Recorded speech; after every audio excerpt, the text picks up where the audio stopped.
اذا اصابتكم مصیبہ قالوا انا للہ وانا الیہ راجعون۔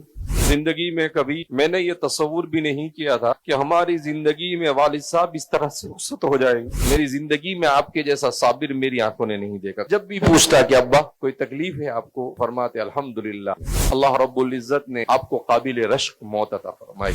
جب والد صاحب بولنے سے عاجز آ گئے تو آخری عمل جو آپ کا تھا وہ یہ تھا کہ ہم لوگ ذکر کر رہے تھے اور آپ بھی اللہ اللہ کا ذکر کر رہے، اس کے بعد آپ نہیں بات کر سکے۔ ہم لوگ قرآن کی تلاوت کر رہے تھے ان کے ارد گرد بیٹھ کر، ڈاکٹر اشارہ کرنے لگا، کہا کہ آپ کی روح پرواز کر چکی ہے۔